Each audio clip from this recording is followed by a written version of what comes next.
이번 사연은 율로병에 걸린 남편을 사사건건 응징하며 사는 아내분의 서사시인데요. 함께 보시겠습니다. 개 같은 새끼가 누군 놀 줄 몰라 못 노냐? 율로병 걸려서 주말에 사라지는 게 일상. 어디냐 물어보면 바람 좀 쐬러 나왔다며 간섭 말라 지랄. 갑자기 차 바꾸고 싶다 타령. 10년 된 중고차라도 끌고 다니면 나도 안타깝겠다. 재작년에 산 K7인데 대체 뭐가 어때서 바꾸냐니까 3도 한 번뿐인데 외제차 타고 싶단다. 외제차 카달로그 가져와서는 맨날 BMW, 벤츠, 아우디 딜러들한테 전화 와서는 이번에 이게 싸게 나왔다면서 한 번뿐인 삶에 특별한 경험 해보고 싶다며 사겠다고 하길래 나도 한 번뿐인 삶에 이혼도 해보고 재혼도 해보고 살도 해보고 싶다니까 입 다물더라. 한 번뿐인 삶에 감옥 한번 가보는 것도 좋지 않겠냐고 감자채 써니까 조용하더라. 맨날 욜로 타령하면서 회사 가기 싫다고 회사 때려치우고 늘 하고 싶었던 작은 선술집 운영하고 싶다길래 나도 회사 가기 싫고 일하는 아줌마 두고서 매일 쇼핑이나 3천만 원어치 하고 싶다니까 또 조용. 돈이나 잘 벌던지 철이나 들던지 아직 K7 할부도 안 끝났는데 무슨 외제차 타령이냐 이 잡놈아. 지금 사는 집도 자기 회사에서 주택 구입자금 지원해줘서 겨우 산 집인데 회사 때려치우고 그 돈 무슨 수로 갚겠단 거냐? 네 삶은 한 번이고 나는 지금 뭐 인생 6회전째냐? 시댁에도 욜로 타령하면서 같이 해외여행 가자고 하길래 너네 엄마 아빠 모시고 너 혼자 다녀와라 하니까 항공권 300만 원짜리 알아보고 호텔 비용도 6박 7일에 200만 원. 진짜 황당했다. 이 개그맨 같은 놈아.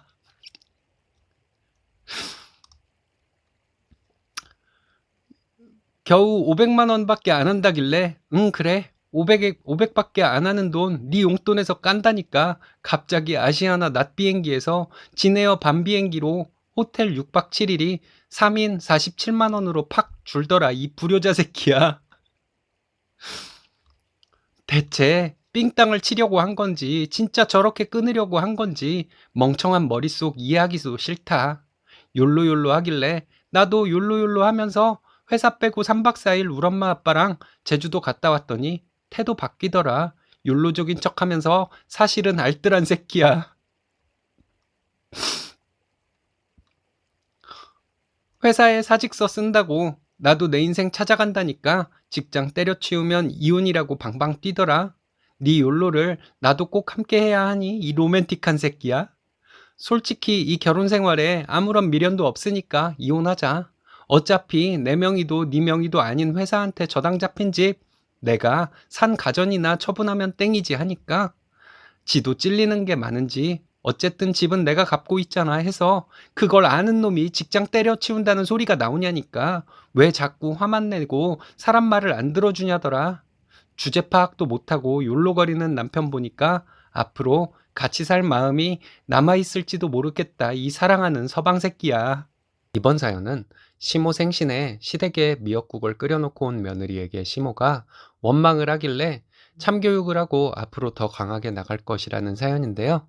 함께 보시겠습니다. 안녕하세요. 30대 후반 아이 둘 키우며 맞벌이하는 여자입니다. 시어머니 생신에 미역국 끓여놓고 온 것이 마음에 안 든다고 하셔서 제가 끓여놓은 미역국 가져와 버렸습니다. 시어머니가 남편에게 전화를 해서 화를 냈다고 하는데 하던 거 모두 그만두겠다고 말했어요. 호의가 계속되면 권리인 줄 안다는 말 진짜 진리인가 봅니다. 직장 다니는 며느리가 생신날 점심시간에 짬내서 미역국 끓여놓고 간 것을 봤으면 감동을 받아야 정상 아닌가요? 저희 시모는 미친 게 틀림없다는 생각밖에 안 들어요. 저 남편과 결혼할 때 둘이 모은 돈으로 결혼했습니다. 양가에서 받은 지원 하나 없었고요. 모은 돈은 비슷했는데 남편보다 제가 조금 더 많았습니다. 결혼 전부터 해오던 일, 지금까지 육아휴직 기간 제외하고는 쉰 적 없었고요. 제가 다니는 직장, 작은 사업체이지만 사장님이 워낙 좋은 분이라 여직원들 육아휴직 보장해 주셨습니다. 기본급은 최저에 가깝게 받지만 회사에서 수익이 크게 나면 직원들 덕분이라고 하시며 보너스를 크게 한 번씩 나눠주셔서 직원들 모두 열심히 일하는 회사입니다. 월 급여로 치자면 제가 남편보다 적기는 하지만 총 수입으로 봤을 때는 제가 남편보다 더 많이 법니다. 맞벌이하며 아이 둘 키우고 살고 있는 며느리 분명 매일 녹초가 되도록 회사 일과 집안일을 한다는 것을 알면서도 시어머니는 어떻게 그렇게 본인 기분만 생각하는지 이제는 이해할 수도 없고 이해해 줄 수도 없습니다. 제가 살아야겠으니까요. 결혼은 현실이라는 말을 처음 느꼈을 때가 가사 분담 문제로 남편과 티격태격했던 신혼 때였습니다. 남편은 집안일은 여자가 하는 것으로 생각하고 있던 사람이에요. 본인은 퇴근하고 게임을 하거나 누워서 TV를 보고 저는 집안일을 했는데 집안일을 함께 할 생각이 없더군요. 남편에게 집안일은 함께 해야 한다고 말했고 처음에는 하기 싫어했지만 결국은 함께 하게 되었습니다. 시어머니에게는 남편도 함께 가사 일을 한다는 말을 굳이 할 필요가 없어서 안 했는데 알게 되고 시어머니는 난리를 치셨습니다. 밖에서 힘들게 일하고 온 남편, 쉬는 것이 그렇게 꼴보기 싫었냐? 서부터 시작해서 별의별 소리를 다 들었네요. 남편은 실드 쳐주는 말 한마디 해주지 않았고, 제가 시어머니에게 맞벌이 하면서 내가 돈도 더 많이 벌고, 아이들도 거의 내가 케어하는데, 남편이 당연히 그 정도는 해줘야 하는 거 아니냐고 따지고 따져서, 시어머니의 말도 안 되는 잔소리가 겨우 잠잠해졌습니다. 남편과 제가 가사를 분담해서 하고 있다는 것을 알게 된 것도 시댁에서 밥 먹고 남편이 설거지를 하는데 시어머니가 네가 뭔 놈의 설거지를 하냐고 하셨고 남편이 자기 설거지 잘한다고 말했다가 알게 된 것이었어요. 이때 남편에게 집안일을 시킨다고 난리치는 시어머니에게 남편은 한마디 거들어주지도 않았습니다. 제가 알아서 정리한 것이죠. 저는 친정엄마에게도 전화 잘 안 해요. 무슨 일 있을 때만 전화하는 편인데 시어머니는 제가 무슨 일 있어서 전화를 드리면 첫마디가 이게 얼마 만에 전화하는 거냐? 이런 식이셨습니다. 전화로 할 말도 없는데 서운해 하시는 것 같아서 일주일에 3번은 전화 드렸어요. 명절이나 어버이날 같은 때에 제가 사다 드린 선물에 말 한마디 없으셨고 신우가 뭐라도 사오면 저에게 엄청 자랑하셨습니다. 신우가 사왔다는 것을 보면 제가 사다 드린 것에 비하면 별것도 아닌 것인데 입에 침이 마르도록 신우 칭찬을 하면서 자랑하셨어요. 그래서 저는 제가 드린 선물도 우리 없을 때 신우에게 그렇게 자랑을 하시나 보다 했는데 전혀 그런 것이 없다는 것을 알게 되었습니다. 나중에 신우에게 얘기 들어보니 신우는 저희가 명절 같은 때에도 시댁에 선물은 안 하는 것으로 알고 있더라고요. 이런저런 일을 겪으면서 시어머니는 아무 이유 없이 나를 마음에 안 들어하고 나에 대한 칭찬에는 인색하고 내가 조금이라도 잘못하면 기다렸다는 듯이 지적하려는 생각을 하고 계신 분이라는 것을 알게 되었어요. 힘 빠지더군요. 제가 살갑게 시부모님을 대하는 사근사근한 며느리는 아니어도 할 도리는 다 했는데 돌아오는 것이 이런 식이니 정말 힘 빠져서 아무것도 하고 싶지 않았습니다. 그래도 저 할 도리 다 했어요. 솔직히 친정에 하는 것이 있으니 시댁에 하지 않으면 신랑 눈치가 보여서 한 것도 있습니다. 제가 여동생 하나 있는 장녀라서 친정에 제사가 있으면 가서 일했기 때문에 시댁 제사에도 가서 일했던 것이고 친정 부모님 생신과 어버이날 선물 챙기니까 비슷한 수준으로 시댁도 선물 챙긴 것이기는 했어요. 즐거운 마음으로 시댁을 챙기지 않는다는 것을 시어머니도 느끼셨겠죠. 그래서 저를 더 싫어하셨는지는 모르겠지만 제가 처음부터 그랬던 것은 아니잖아요. 뭘 해가도 고맙다는 말도 못 듣고 다른 사람의 작은 호의에는 그렇게 감동을 받은 것처럼 말씀하시는 시어머니께 감정이 상해서 즐겁지는 않은 마음으로 의무감으로 시댁에 할 도리를 했던 것이었죠. 닭이 먼저냐 달걀이 먼저냐 하며 시어머니와 따질 수도 없는 노릇이니 그냥저냥 살아왔습니다. 시부모님 생신 때는 시어머니가 선물보다 현금 받는 것을 좋아하셔서 항상 돈 봉투를 드렸습니다. 보통 외식을 시켜드리면서 돈 봉투를 드렸죠. 신우네가 함께 식사를 해도 식비는 항상 저희가 계산했는데 시어머니는 항상 신우가 내민 선물에만 큰 감동을 받는 분이었습니다. 누굴 예뻐하고 미워하고는 시어머니 마음이니 기분은 나빠도 표현하지는 않았습니다. 이번 시어머니 생신은 평일이었어요. 그 전주에는 주말까지 회사를 출근했고요. 그래서 시어머니께 전화로 사정 설명드렸고 돈 봉투 대신 입금해 드렸습니다. 신혼의 가족도 바빠서 주말에 못 왔다고 해서 생신에 자식들이랑 식사 못 하셔서 서운한 마음 드실까봐 저도 마음이 좋지 않았던 것이었고요. 그래서 시어머니 생신 당일날 사장님께 점심시간에 외출했다가 3시쯤 돌아오겠다고 하며 사정을 말씀드렸더니 오전만 일하고 퇴근하라고 배려해 주시더군요. 동료 직원들에게 좀 미안한 마음이었는데 동료들도 괜찮다고 하면서 저를 쫓아내듯이 내보내 주었습니다. 마트에 가서 미역국 끓일 재료들 사서 시댁에 가서 미역국을 끓였습니다. 시어머니는 시댁에 안 계셨어요. 시어머니께 전화해서 생신에 식사 대접도 못 해드려서 시댁에 와서 미역국 끓여놓고 간다고 말씀드렸고요. 몇 주간 주말도 없이 출근해서 오후에는 집안일이 눈에 보여도 아무것도 하지 않고 쉬어야겠다고 생각하고 집으로 가려는데 시어머니가 다시 전화를 하셨습니다. 대뜸 화가 난 목소리로 근데 네가 생각이 있으면 너희 집에 떡하니 생일상 한 상 차려서 시부모를 대접해야지 미역국만 끓여놓고 가냐고 하셨습니다. 그런 생각까지는 못했냐고 하시는데 너무 어이가 없더군요. 저는 몇 주 동안 주말도 없이 일했고 주말에 식사 대접 못 해드린 것이 마음에 걸려서 점심시간에 회사에 말하고 나와서 장 봐다가 이렇게 미역국을 끓여 놓았는데 고맙다는 말은 못 듣고 원망만 듣고 있어서 괜히 했다는 생각이 든다고 말했습니다. 시어머니는 저에게 며느리돌이 운운하시는데 말씀하시는 거 가로막고 말씀드렸어요. 어머니 딸인 형님은 일도 안 하는데 뭐 했어요? 형님한테는 10,000원짜리 선물 받아도 싱글벙글 하시는데 남의 집에서 들어온 며느리가 짬을 내서 미역국을 끓여놓고 가면 큰 감동을 받으시는 게 당연한 거예요. 라고 말했습니다.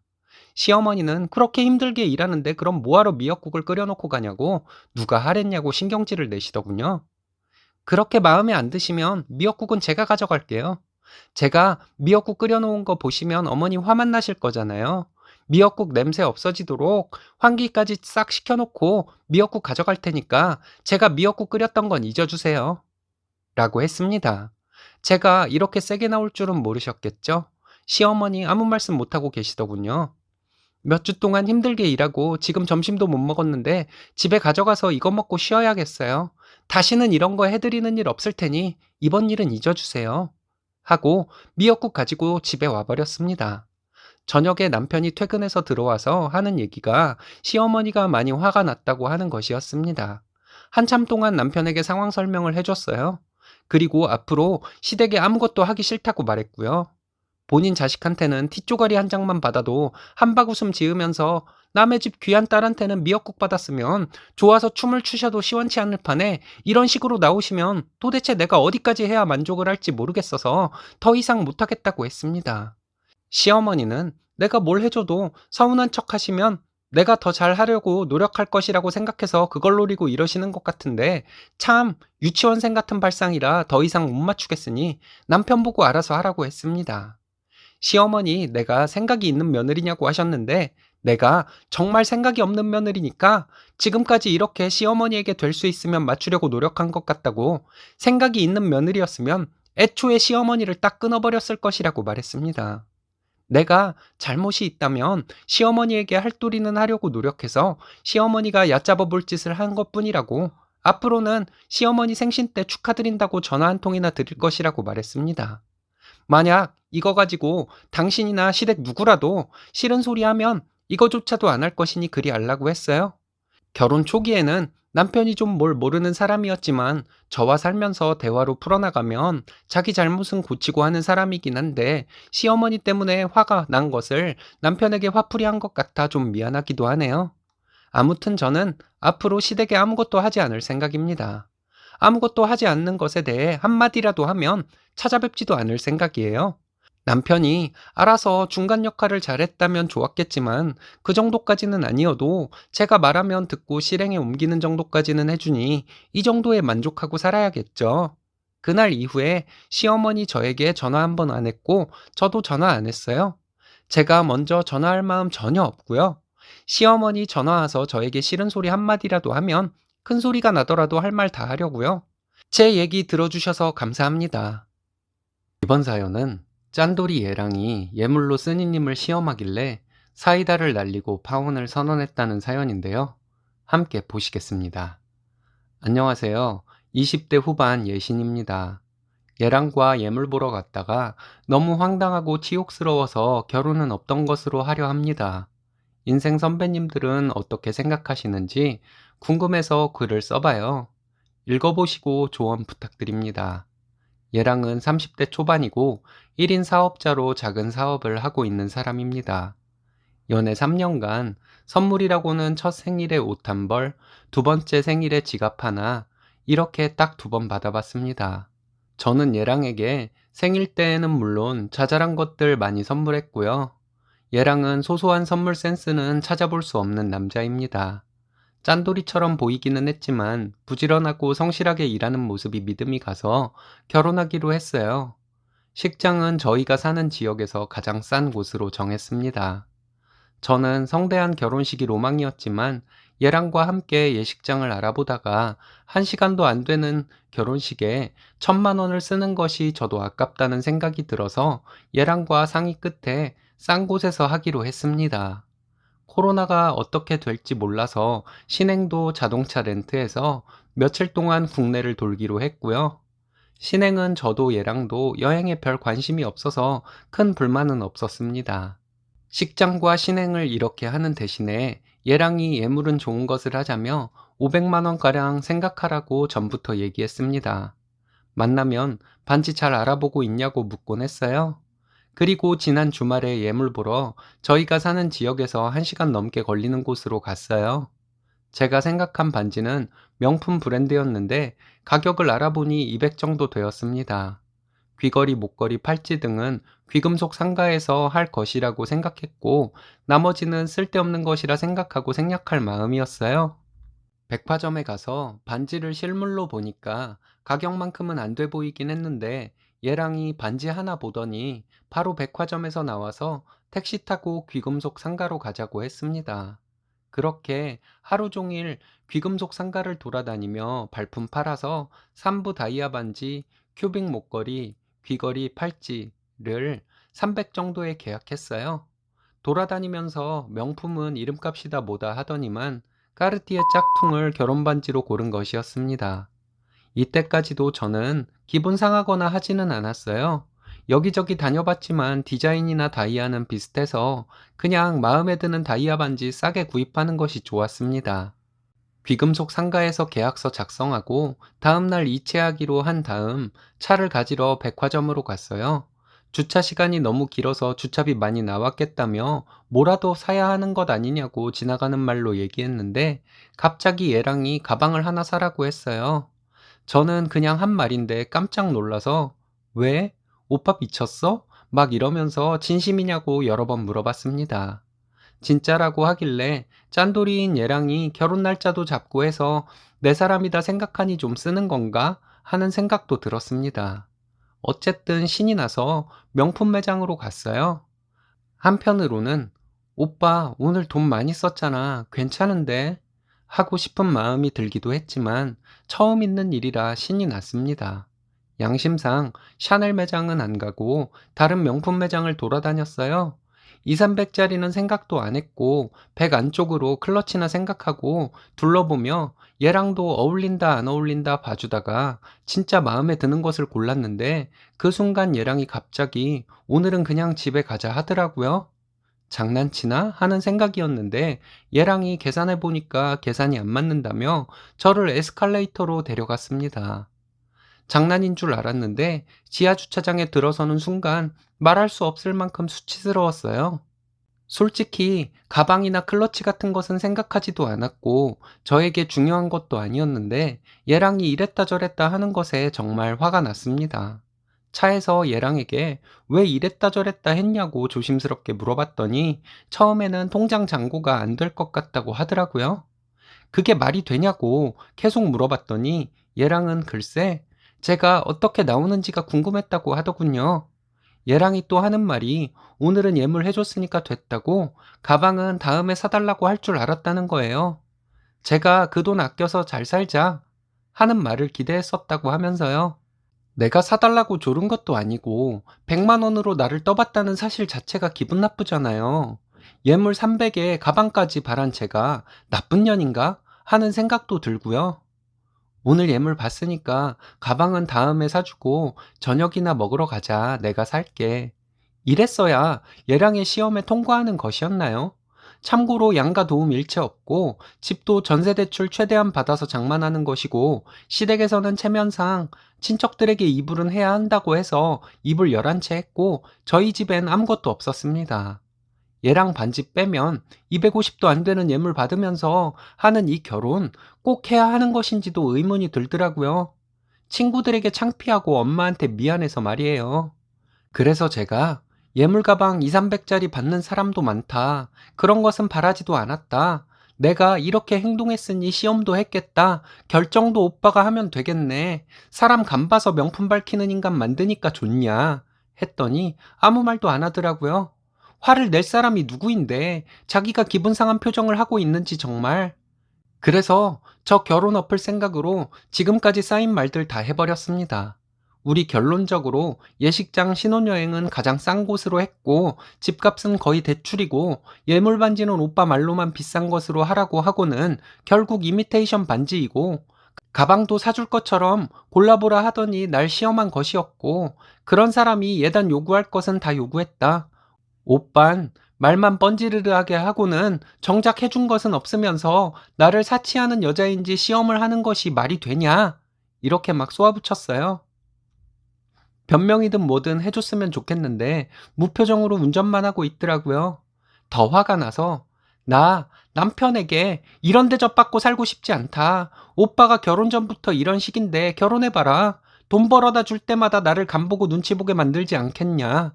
사람 일은 몰라서 아이 낳고 내가 전업이 될 수도 있는데 아이랑 살면서 생활비 모자른 듯하게 주고도 남을 사람인데 아이와 내가 비참하게 될 것 같아.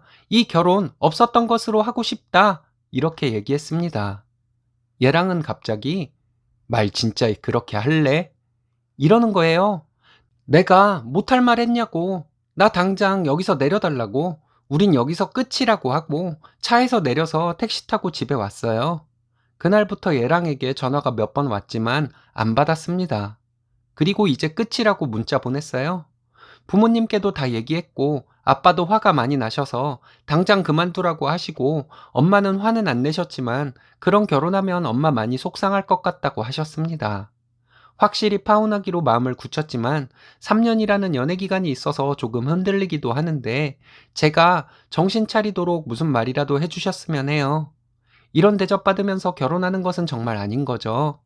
친구들에게는 진짜 창피해서 말할 수도 없고 해서 여러분들께 하소연합니다. 인생 선배님들 조언 부탁드려요. 이번 사연은 시어머니 살아생전 받은 사랑을 떠올리며 시어머니에 대한 그리움을 적은 착한 며느님의 사연인데요. 함께 보시겠습니다. 안녕하세요. 결혼한 지 어느덧 6년 된 맞벌이 주부입니다.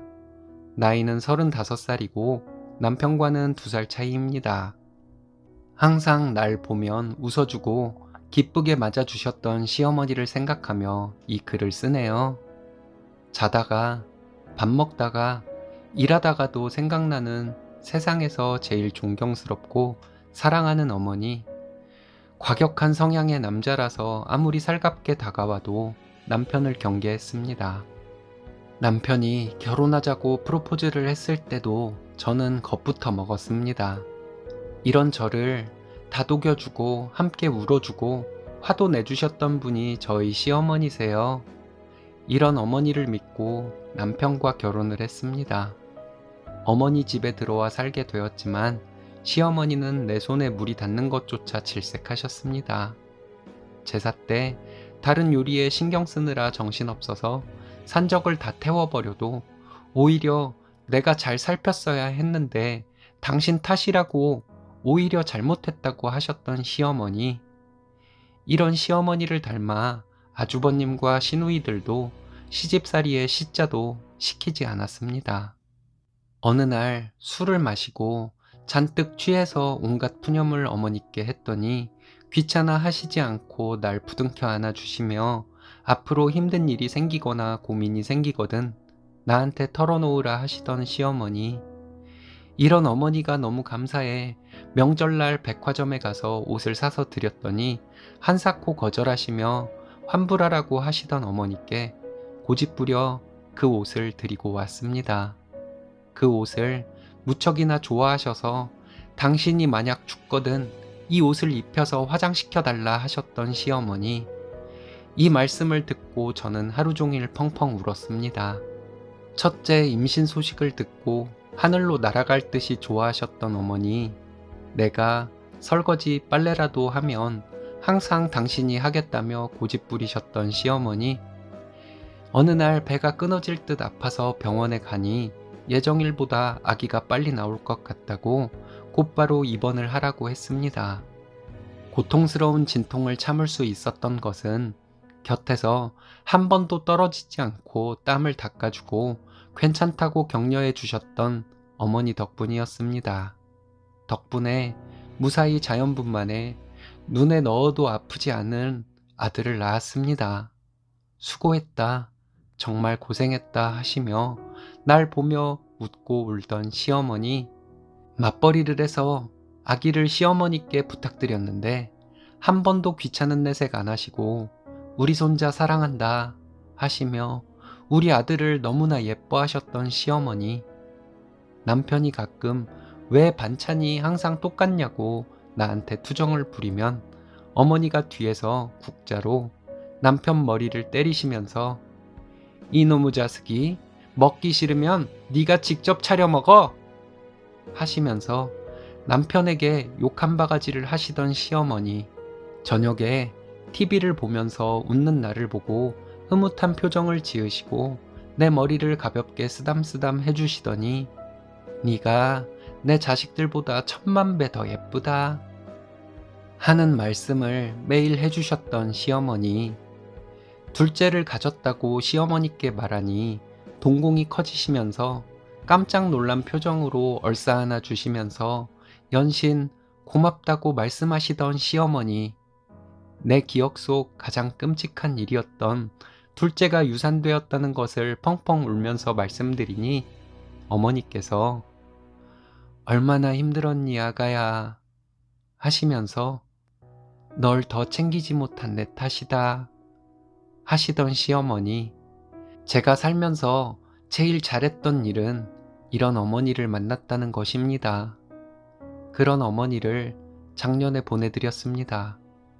어머니의 병명은 췌장암, 다른 암은 5년 생존율, 10년 생존율을 따지기도 하는데 췌장암은 5년까지도 어려워 3년 생존율을 따지기도 합니다. 어머니 몸속의 암을 발견했을 때는 4기였기에 수술도 불가능했던 어머니가 아픈 것도 몰랐던 난 땅을 치고 펑펑 울면서 자책했습니다. 매일 병마와 싸우시느라 고통스러워 하시던 어머니를 보며 걸려도 내가 걸리지 왜 어머니가 걸렸나 하시면서 매일 하늘을 원망했습니다. 끝내 이겨내지 못하고 돌아가신 어머니, 소식을 듣고 병원에서 실신했다 깨어나서 어머니를 부르면서 울부짖던 나를 신랑과 시누이가 와서 조심스레 안아주었습니다. 어머니 화장하던 날 전에 말씀하셨던 대로 예전에 사들인 옷을 입혀드리고 화장을 했습니다. 마지막 모습을 뵙고 싶었지만 뵙게 되면 기혈이 뒤집힐까 두려워 차마 뵙지 못했습니다. 화장 후 집에 들어와 어머니의 방과 물건을 정리하다가 어머니의 일기를 찾았습니다. 꾸준히 매일매일 일기를 적으셨더군요. 처음 저를 만났던 날, 어쩜 이렇게 예의 바르고 착한 아이를 만났지? 난 정말 운 좋은 사람인가 보다. 라고 써놓으셨던 어머니, 저의 결혼식 날 어느 누구보다 네가 제일 빛났다. 부디 옛날의 아픔 속에서 벗어났으면 좋겠다. 라고 적어 놓으셨습니다. 어머니의 일기장 속 제일 기억에 남는 한마디, 죽고 싶지 않다. 내가 죽으면 내 딸이 얼마나 슬퍼할까? 죽으면 가서 달래줄 수도 없는데 그게 제일 원통할 것 같다. 라고 써놓으셨던 어머니, 이 글을 보고 하염없이 눈물이 흘러내렸습니다. 어머니, 감사합니다. 잘난 것 하나도 없는 저를 며느리 삼아주시고 챙겨주셨던 어머니, 정말 감사드리고 사랑합니다. 다음 생에서는 어머니의 딸로 태어나 오랫동안 또 사랑받고 싶습니다. 그동안 잘해주셔서 정말 감사드려요. 나중에 하늘나라에서 만나면 제가 먼저 어머니를 알아볼게요. 술김에 어머니가 너무 그리워 적어봅니다. 이번 사연은 비싼 피규어를 망가뜨리고 나몰라라 하는 진상 엄마에게 고소한다고 으름장을 놓아 시원하게 배상을 받아낸 분의 사연인데요. 함께 보시겠습니다. 안녕하세요. 저는 현재 20개월 딸아이가 있고 임신으로 인해 육아휴직 중에 있는 여자입니다. 얼마 전에 이사를 와서 아이 어린이집에서 오다 가다 마주치게 되어 친해진 몇몇 이웃 언니들이 있어요. 일주일에 한두 번 만나서 아이 키우는 정보도 공유하고 수다도 떨고 하는 사람들이죠. 좀 친해지고 해서 부부 동반으로도 몇 번 만난 적이 있고 서로의 집에도 가끔 초대해서 음식도 함께 먹고 여러 가지로 좋은 관계를 유지하고 있는데요. 신랑은 주말 없이 일하며 쉬는 날이 정해져 있지 않은 사람이라 주말에 출근을 하고 저희 집에서 이 언니들과 모였다가 사단이 나버렸습니다. 함께 모이는 언니들 중에서 한 언니가 있는데 7살 아이와 우리 딸아이와 동갑인 아이, 이렇게 둘을 키우는 언니예요. 좀 궁상을 떠는 스타일이랄까요? 그 언니 남편도 그 언니를 좀 창피하게 여길 정도예요. 전에 한번 각자 가족들 모두 동반해서 고깃집에서 모임을 가졌는데 제가 좀 천천히 먹는 스타일이거든요. 다들 드시고 저는 고기 몇 점 더 구우려고 했더니 그 언니가 저에게 글쎄, 더 먹게? 그만 먹지. 나 좀 싸가게. 땡땡 엄마는 이런 거 자주 먹잖아. 이러는데 진짜 여러 사람 놀란 눈으로 그 언니 쳐다보고 그 언니 남편 되시는 분 어쩔 줄 몰라 하시고 있는데 좀 안 돼 보일 지경이었어요. 그 언니 저랑은 안 맞기는 하지만 다른 언니들과 함께 어울리니 그냥 그러려니 하며 이런 비슷한 일들을 넘기고 그래 왔습니다. 언니들과 다 같은 단지에 사는데 평수가 저희 집이랑 다른 언니 한 명이 가장 큰데요. 저희 신랑이 좀 잘 버는 편이고 저도 정년이 보장된 회사를 다니고 있습니다. 하지만 결혼 전에 신랑이 잘 버는 편이라는 것을 알게 된 친구 하나가 말도 안 되는 시비를 걸고 제 뒷담화를 심하게 해서 결국은 손절하게 된 경험이 있었어요. 결혼 후에도 그런 비슷한 경험이 있어서 그 뒤부터는 절대 티내지 않고 살아왔거든요. 그런데 그 언니는 항상 저에게 잘 살아서 좋겠다, 잘 벌어서 좋겠다, 이거는 언제 샀냐, 역시 있는 집은 다르다 등등 사람 좀 멋쩍은 웃음 짓게 하는데 뭐 있는 사람처럼 행동하더라고요. 그러면서 은근슬쩍 안 쓰는 거면 달라기도 하고 언니들과 다 같이 만나면 저보고 쏘라고 부추기고 그런 식으로 행동을 많이 해왔습니다. 그나마 다른 언니들이 그 언니가 저에게 그러는 거 저지해 주니까 관계가 유지된 것이었어요. 남편이 취미까지는 아니어도 피규어와 특이한 인테리어 소품 같은 것들을 사서 모아왔어요. 저는 텀블러를 모으는 취미가 있습니다.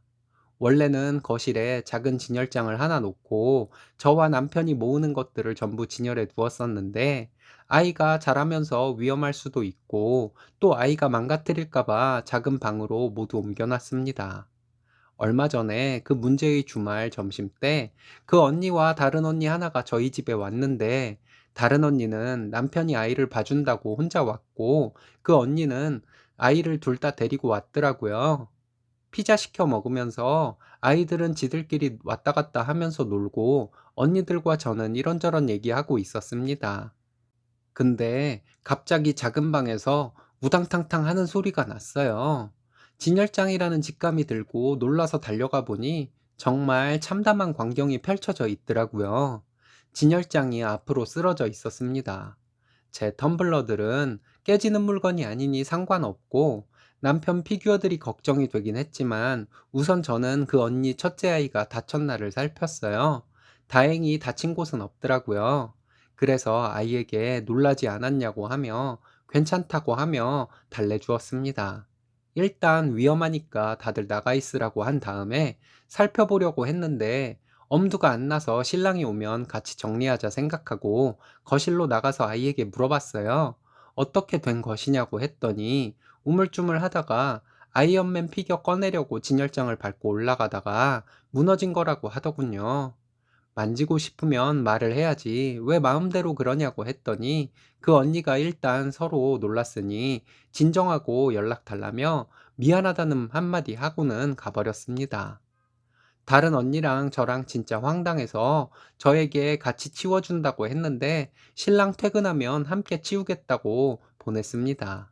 그리고 사진 다 찍어두고 신랑 올 때까지 기다렸어요. 퇴근하고 집에 와서 신랑이 화가 많이 난 모습이었습니다. 신랑과 함께 치우고 나서 신랑 피규어 중에서 깨진 거, 부러진 거 따로 모았는데 그 중에서는 다시 구할 수 없는 것들도 있어서 신랑은 정말 많이 속상해 했습니다. 어떻게 할까 신랑과 얘기하다가 망가진 것들만 그 언니에게 받자고 하고 계산을 해보니 200 정도 되더라고요. 그 언니 평소 행동이 좀 궁상맞고 했어서 나중에 딴소리 할까봐 피규어들 구매했던 카드 내역 등을 찾아서 문서로 정리했어요. 그날은 너무 늦어서 다음날 그 언니에게 연락을 했더니 전화를 안 받는 거예요. 몇 번을 해도 전화를 안 받길래 카톡을 남겼는데 안 읽고 해서 점점 화가 났습니다.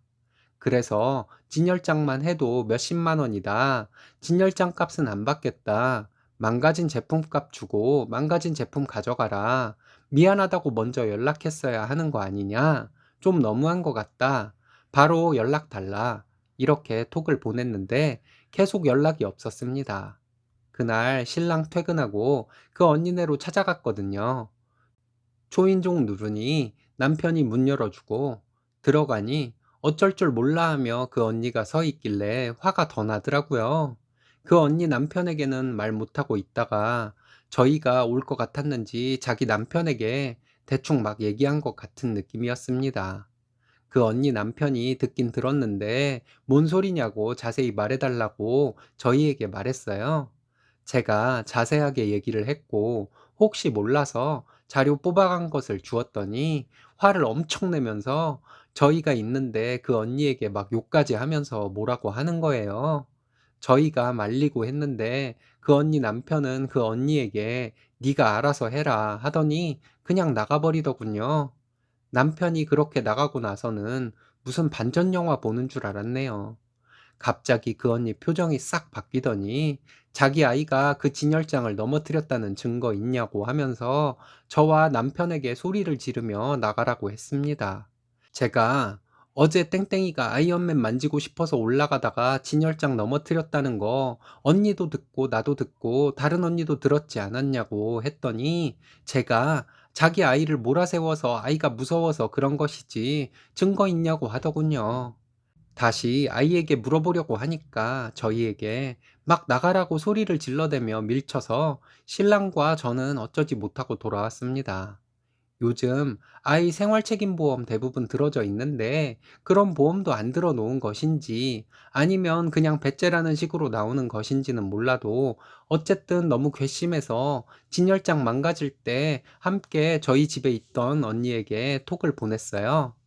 그 궁상 언니네 집에 가서 있었던 일을 톡으로 얘기하고 그날 진열장 망가진 후에 있었던 일을 톡으로 다시 한번 대화로 나눴습니다. 그 다른 언니가 궁상 언니 아이가 아이언맨 피규어 갖고 놀고 싶어서 진열장 올라가려다가 진열장 무너뜨렸다고 말했다는 것을 자기도 분명히 들었다는 말을 톡에서 했어요. 그 톡 내용 캡처했습니다. 그 궁상 언니에게 제가 보낸 톡을 보니까 일이 안 없어져 있어서 그 언니에게 문자로 다른 언니와 나눈 톡 캡처 사진 보내주면서 이거면 증거가 충분할 거라고 고소하겠다고 했습니다. 피규어들은 신랑 취미이고 아끼는 물건들이며 그 중에는 한정판도 있어서 다시 구하고 싶어도 구할 수 없는 것도 있다. 신랑 정말 속상해하고 있는데 언니는 어떻게 안면을 바꾸고 증거 있냐고 배째란 식으로 나올 수가 있냐? 이런 식으로 문자를 보냈습니다. 고소한다는 말이 무서웠는지 그 언니 바로 전화 오더라고요. 저에게 우리 사이에 너무한다고 하더니 그깟 돈 물어주면 될 것 아니냐며 화를 내더군요. 저도 화가 나서 기한은 일주일 줄 테니 그 안에 240 보내라고 했습니다. 진열장 값은 안 받으려고 했는데 언니가 하는 짓이 괘씸해서 받겠다고 말하고 이번 주 안에 주지 않으면 바로 고소 들어간다고 했어요. 그리고 전화 확 끊어버리고 계좌번호 문자로 보내버렸습니다. 그 다다음 날 240 입금했더라고요. 함께 모이던 언니들이 한 번씩 전화해서 무슨 일이냐고 하길래 있는 그대로 얘기해 줬더니 그 궁상 언니가 다른 언니들에게는 뭐라고 했다는 줄 아세요? 저희 집 진열장이 약해서 무너진 것을 가지고 자기 아이가 한 짓이라고 뒤집어 씌우면서 제가 막무가내로 돈 물어내라고 했다고 말했다네요. 정말 어이가 없어서 그 언니 남편도 웃긴 게 자기 아이가 벌인 일이잖아요. 근데 그 언니에게 화를 내고 욕을 하면서 알아서 하라고 하고 그냥 그 자리를 피해버리면 어쩌자는 건가요? 이번 일로 그 언니와의 관계가 정리가 되었으니 차라리 다행이라는 생각도 들어요. 계속 관계 유지했으면 나중에 더 큰 일로 등쳐먹으려고 들고도 남을 사람이라 생각되니까요. 지금도 생각하면 가끔 열이 올라서 그냥 그 언니 고소부터 하고 볼 걸 하는 후회도 든답니다. 아이 키우는 부모라면 책임질 일에 책임을 지는 모습을 보여주는 것이 교육상 중요한 것 같은데 돈 주기 싫어서 그런 것도 무시해버리는 사람이 있기도 한가 봐요. 아직도 생각나서 열불이 나고 그래서 하소연하고 갑니다. 들어주셔서 감사하고요. 즐거운 주말 보내세요. 이번 사연은 소개팅을 시켜달라 졸라서 해줬더니 조건 안 좋은 남자를 소개해줬다고 원망하는 고종사촌 동생과 고모를 쓰니님이 응징한 사연인데요. 함께 보시겠습니다. 안녕하세요. 저는 결혼한 지 만 1년 되어가는 30살 유부녀입니다. 신혼집은 친정과 시댁에서 15분 정도 거리에 있습니다.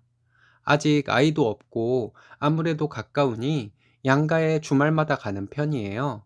친정 부모님이 할머니를 모시고 살고 있어서 친정에 좀 더 자주 가게 됩니다. 어렸을 때 엄마 아빠 일 가시면 할머니와 보내는 시간이 많았기 때문에 할머니와 정이 각별해서요. 할머니 건강도 예전 같아 보이지 않고 해서 조금이라도 자주 뵈려고 하는 중이에요. 아빠는 외아들이고 고모 세 분이 있습니다.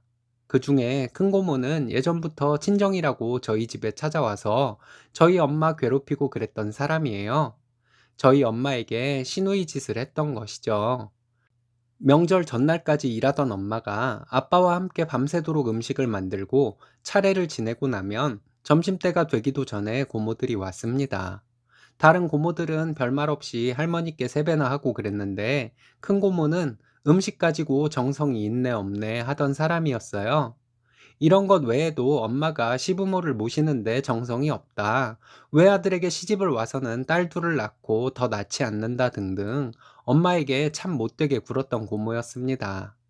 엄마가 참다 참다 제가 대학생일 때 한번 고모에게 쌍욕을 하면서 네 엄마 네가 모시라고 난리를 쳤는데 그때 큰 고모가 아빠에게 뭐라 뭐라 하는 것을 아빠가 고모 엉덩이를 발길로 차버렸더니 떼굴떼굴 구르면서 울고불고 했습니다.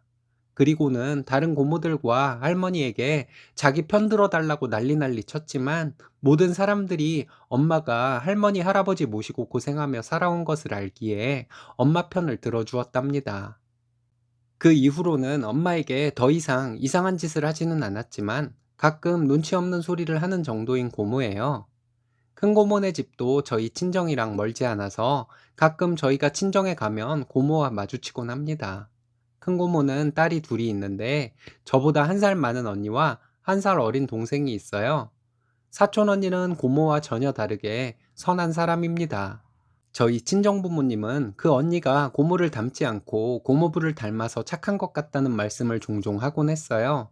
반면에 저보다 한 살 어린 고모 둘째 딸은 고모와 똑같아요. 눈치 없고 예의 없고 시기심 많고 그래요. 제가 결혼을 한 이후부터 저에게 남자를 소개시켜 달라고 계속 졸랐습니다.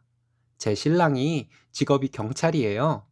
제가 결혼하기 전까지는 명절이나 친가 가족 행사 같은 때에 저를 만나면 본체만 쳐야 하던 애가 제가 결혼하고 나니 전화도 자주 하고 틈만 나면 신랑 동료를 소개시켜 달라고 하더라고요. 자기도 결혼해야 할 것 아니냐면서요. 얘가 어떤 애냐 하면 어린 시절부터 고모의 말로는 천재였던 애였습니다. 고모는 은근히 저와 비교해 가면서 사촌 동생이 뭐든 잘하는 아이라고 자랑하기 바빴고, 고모는 자기 딸이 잘나고 똑똑해서 아나무인 같은 행동을 해도 혼내지 말아야 한다고 주장하며 키운 아이예요. 그래서 그런지 몰라도 제가 자기보다 한 살이 많은데도 얘는 저에게 언니라고 부른 적이 없었습니다. 어렸을 때는 그냥 제 이름을 불렀는데 20살 넘으면서 저에 대한 호칭 빼고 말하더라고요. 근데 저에게 남자를 소개시켜 달라고 하면서부터 꼬박꼬박 저를 언니라고 부르더군요. 얘 직업은 무역회사 경리예요. 월 200 조금 넘게 버는 것으로 알고 있어요. 그렇게 저를 만날 때마다 남자를 소개해 달라고 했지만 저는 딱히 괜찮은 사람이 없다고 하며 괜찮은 사람이 있으면 소개해 줄 텐데 그런 사람이 없다고 얘기를 했어요. 얘는 그냥 아무나라도 좋다고 자꾸 소개해 달라고 했습니다. 사촌 동생이 그렇게 졸라대는데 매번 거절하기도 뭐하고 해서 신랑에게 부탁을 해봤습니다.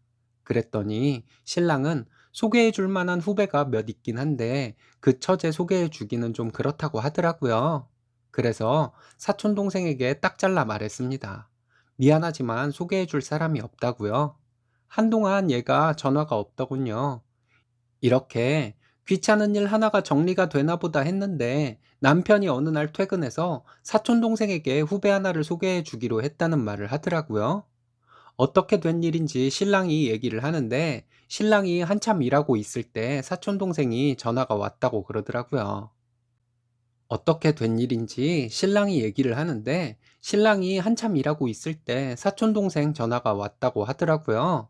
형부 하면서 남자 소개해 달라고 하길래 소개를 해주겠다고 했다는 거예요.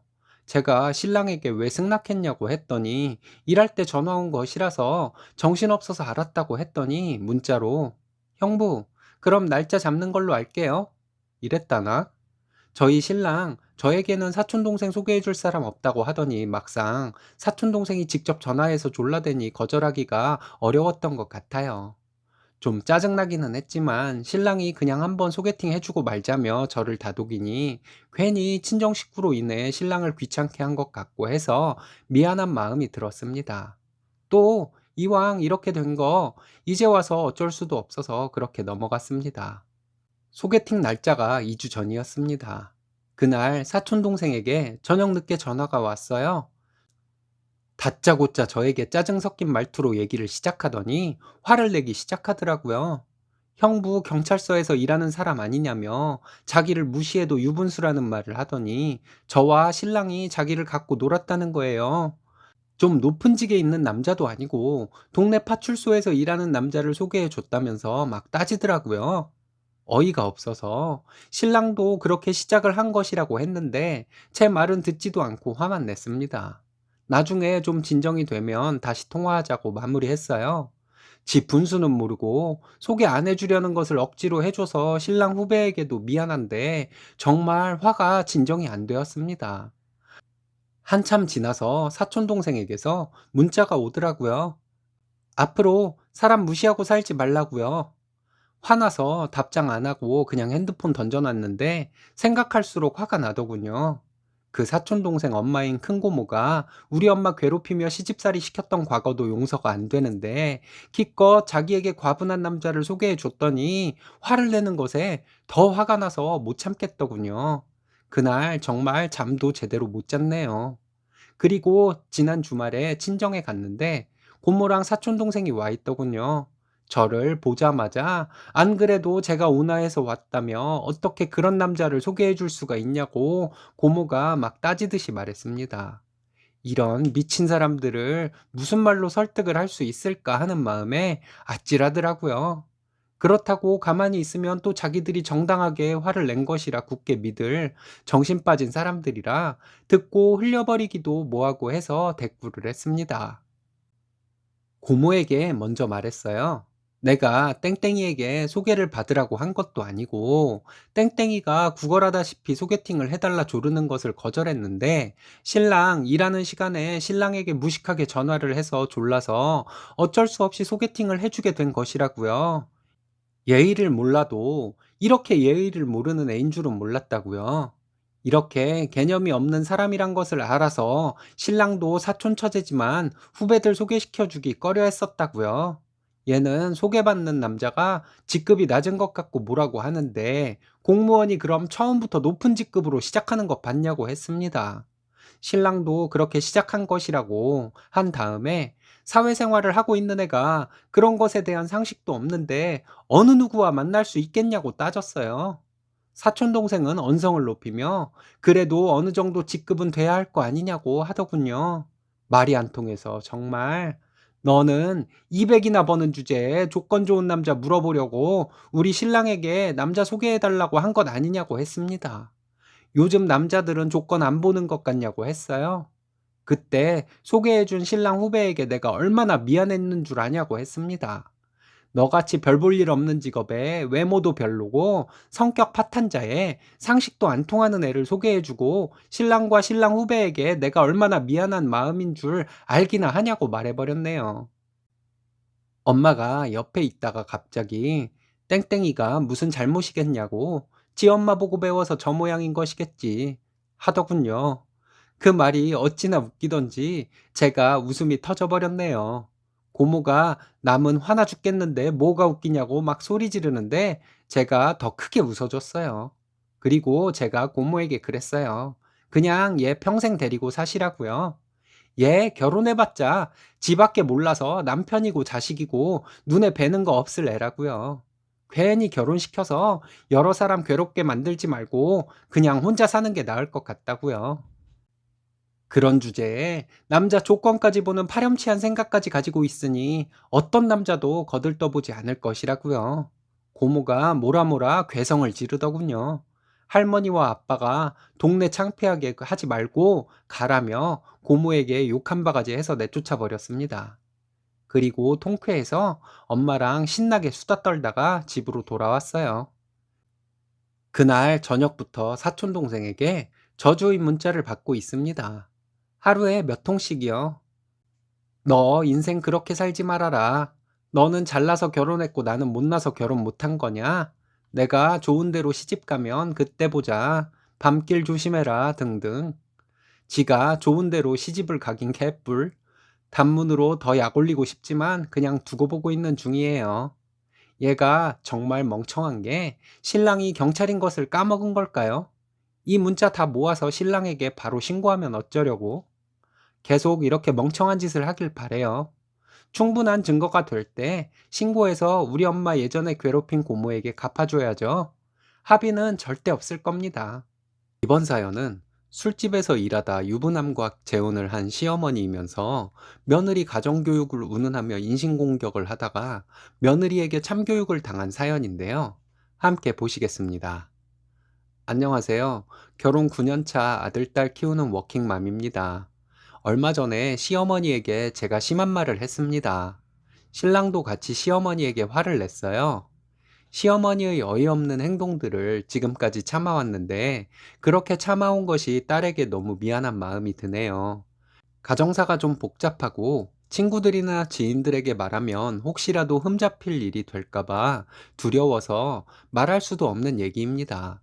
그래서 여기에 하소연이라도 하려고 글을 씁니다. 친정부모님은 재혼으로 가정을 이루고 사시는 분들입니다. 언니가 하나 있는데 언니는 엄마가 낳은 딸이고 저는 아빠가 낳은 딸이에요. 각자 딸이 하나 있는 분들끼리 만나서 재혼을 하게 된 재혼부부이십니다. 저희 부모님이 재혼하셨을 때 저는 초등학교 5학년이었어요.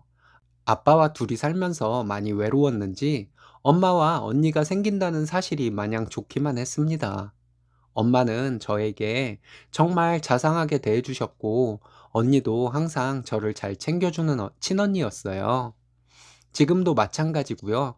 신랑과 만나서 연애를 하던 중 이 남자와 결혼을 하게 될 것 같은 생각이 들었을 때 저희 집 이야기를 신랑에게 털어놓았습니다. 그랬더니 신랑도 저에게 시부모님도 재혼부부라면서 얘기를 해주는데 이야기가 좀 놀라웠습니다. 신랑은 남동생이 하나 있는데 신랑과 시동생이 어렸을 때 아버님이 술집 여자와 바람이 났었다고 하더군요. 바람 상대가 지금의 시어머니이신 것이죠. 신랑의 생모이신 분과 아버님은 한동안 많이 싸우시다가 이혼을 하게 되었답니다. 그런데 어머님은 신랑과 시동생에게 못되게 굴거나 하지는 않으셨다고 했어요. 그래서 신랑과 시동생은 어린 시절에 힘들거나 외로운 마음이 들었던 적은 없다고 했습니다. 결과적으로 술집 여자와 바람이 나서 조강지처를 내쫓고 술집 여자와 재혼을 한 것이긴 하지만 어머님이 들어와서 아이도 낳지 않고 신랑과 시동생을 잘 키워주셨으니 별 문제는 안 된다고 생각했습니다. 지금도 그 생각에는 변함이 없고요.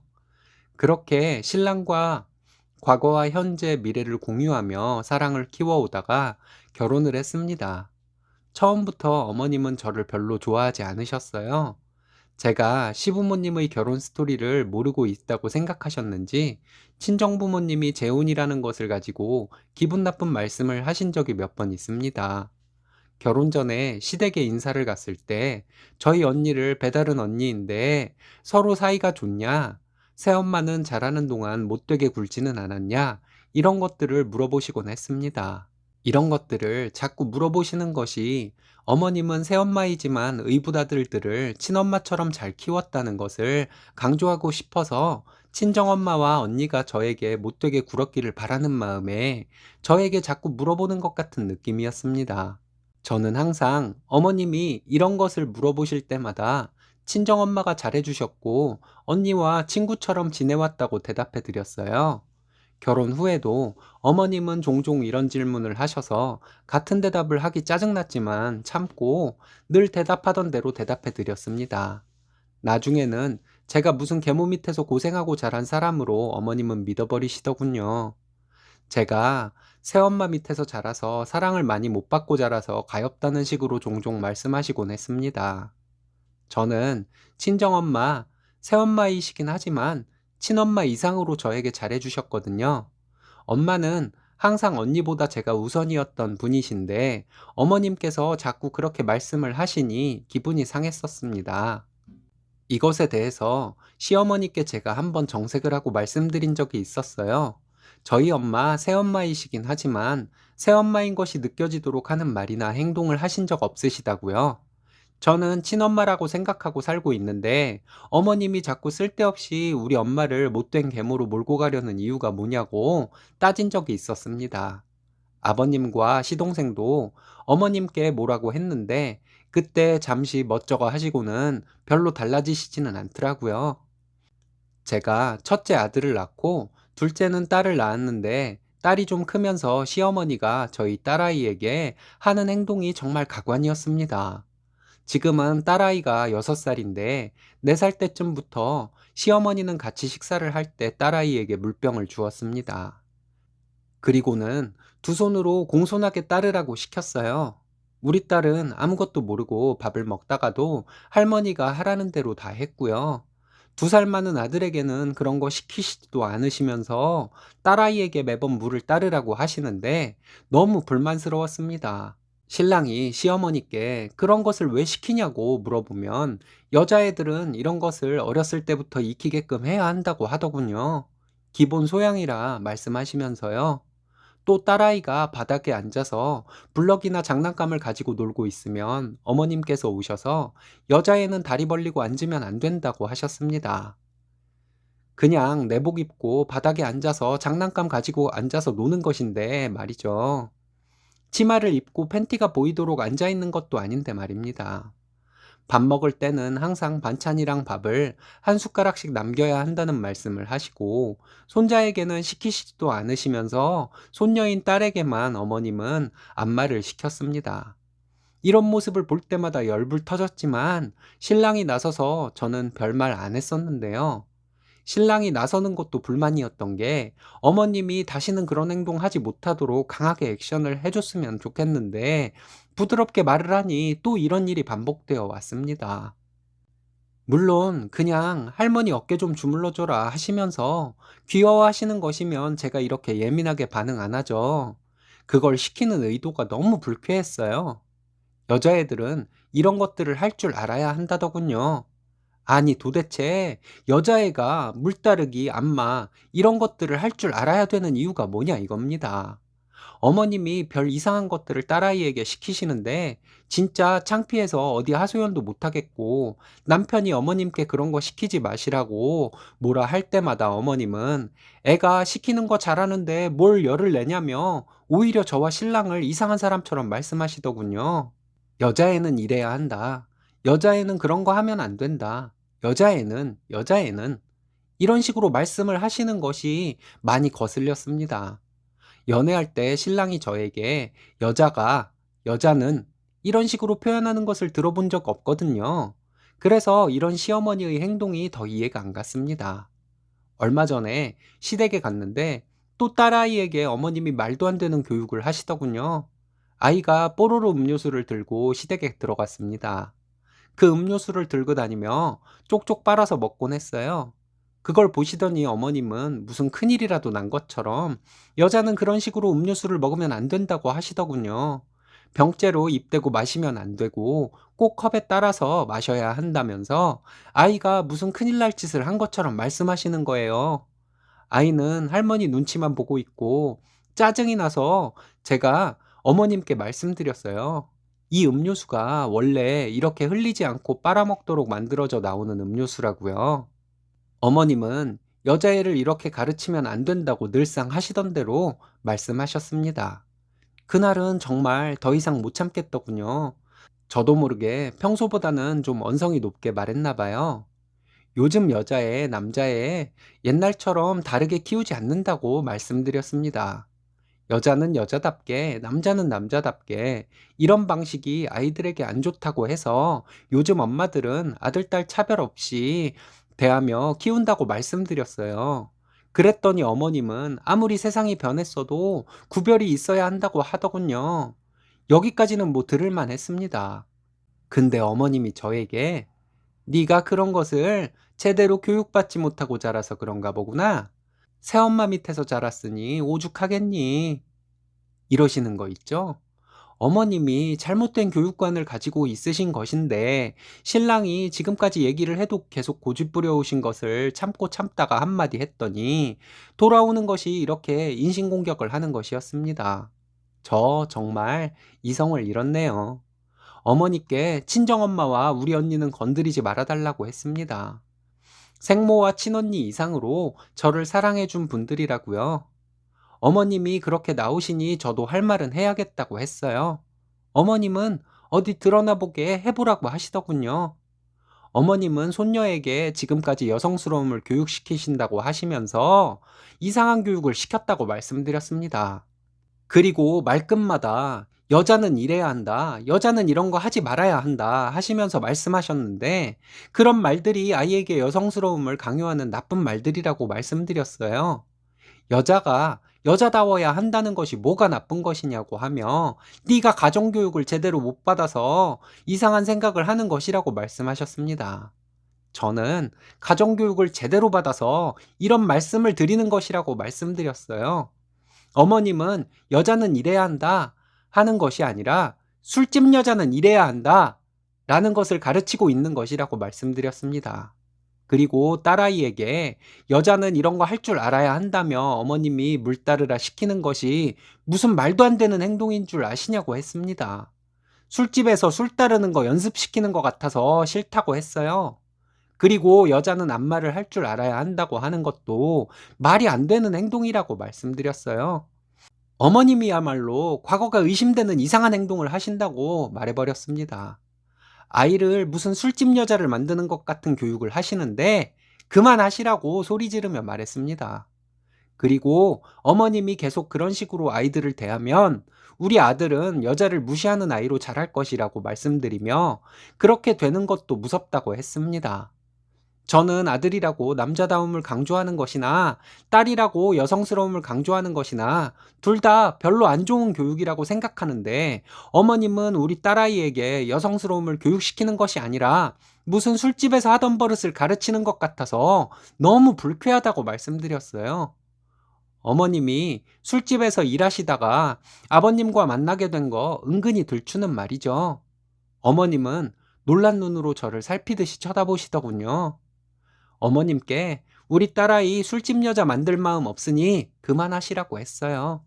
앞으로 이상한 행동 하시면 더 이상 우리 아이들을 보호하기 위해서라도 시댁에 올 수 없다고 했습니다. 그리고 아이들 챙겨서 집으로 돌아왔습니다. 제가 시어머니에게 참다 참다 몇 마디 했지만 지금도 기분이 풀리지 않네요. 아이에게 이상한 교육을 하는 것도 그렇지만 무슨 말끝마다 친정엄마가 너희 새엄마라는 것을 대놓고 말씀하시며 가정교육 운운하시는 시어머니에게 화가 나서 다시는 보고 싶지 않습니다. 지금 생각으로는 시어머니에게 찾아가서 술집에서 일하다 유부남 꼬셔서 조강지쳐 내쫓고 그 자리 차지한 주제에 가정교육에 대해서 뭘 안다고 헛소리 하시냐고 말해버리고 싶습니다. 그래야지나 마음이 좀 풀릴 것 같아요. 이 말을 그날 시어머니께 하려고 했는데 너무 심하다 싶어서 참았거든요. 그냥 해버릴 걸 그랬어요. 창피한 이야기라 익명의 힘을 빌려서 여기에 하소연합니다. 긴 글 읽어주셔서 감사합니다.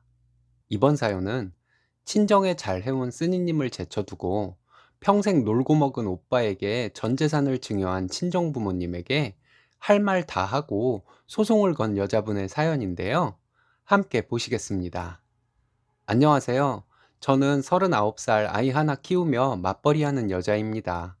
너무 화가 나는데 어디에 말할 곳도 없고 해서 여기에 시원하게 제 이야기 한번 풀어놓고 싶어서 이렇게 글을 씁니다. 차라리 시댁 이야기라면 아이 친구 엄마들과 시댁 욕하면서 수다라도 떨 수 있겠는데 정말 답답하게도 친정 이야기라서 어디 가서 말하기도 민망합니다. 저는 오빠가 하나 있습니다. 40대 초반인데요. 오빠는 정말 안타깝게도 이때까지 돈을 벌어본 적이 없는 사람입니다. 저희 아버지 연세 80 다 되어 가십니다. 저희 오빠는 저희 부부와 친정부모님이 주시는 용돈으로 살아왔습니다. 예전에 부모님께서 지원해 주신 돈으로 프랜차이즈 커피숍 큼직하게 차렸다가 망한 적이 있습니다. 그 뒤로 돈을 안 벌고 엄마 아빠 등골 빼먹으면서 살고 있는 한심한 오빠입니다. 그런 모습 보면서 저와 신랑이 가만히만 있을 수가 있어야지요. 부모님이 힘들어 보여서 용돈을 좀 넉넉하게 드렸습니다. 저희 결혼할 때 친정에서 5천만 원 지원받았습니다. 시댁에서는 집을 해주셨고요. 저희는 아이도 하나이고 맞벌이를 하는 데다가 대출 없이 시작을 했기 때문에 친정과 시댁의 용돈을 어느 정도 드리는 것이 큰 부담은 아니었습니다. 시댁은 친정보다 넉넉하지만 집을 해주셨으니 당연히 저희가 감사하게 여기고 잘 해야 한다고 생각했습니다. 그리고 친정에서도 금액의 크기와 상관없이 지원을 받은 것이 있기 때문에 당연히 잘 해야 한다고 생각했고요. 하지만 친정에는 부모님 등골 빼먹으면서 살고 있는 오빠가 있기에 시댁보다는 친정에 용돈을 더 많이 드렸어요. 저희가 친정에 드리는 용돈, 오빠 주머니로 들어가는 것도 꽤 있다는 것을 저와 남편이 모를 리가 있겠어요. 친정부모님께 드린 돈은 친정부모님 쓰시고 싶으신 곳에 쓰시라고 드린 돈이니 오빠에게 주는 것도 부모님 자유이니 신경 쓰지 않았습니다. 오빠는 대학도 나온 사람인데 취직도 하지 않고 결혼도 하지 않고 참 한심해 보였습니다. 오빠도 오빠이지만 오빠의 뒤를 봐주시는 부모님도 안 되셨다는 마음에 미칠 노릇이었습니다. 얼마 전에 오빠가 세금 관련된 문제로 남편에게 뭔가를 상의했다고 하더라고요. 그날 남편이 저에게 오빠가 다시 사업을 시작하려고 하냐고 묻는 거예요. 저는 모르겠다고 대답을 하고 부모님께 여쭤봤습니다. 부모님은 아무 일 없었다고 잡아떼시더군요. 제가 부모님을 닥달했어요. 그렇게 해서 알고 보니 아빠가 가지고 계신 조그만 상가가 오빠에게 증여되었다는 사실을 알게 되었습니다. 증여세만 1억 5천이 들어갔다고 하네요. 물론 이 증여세도 부모님이 내주셨겠죠.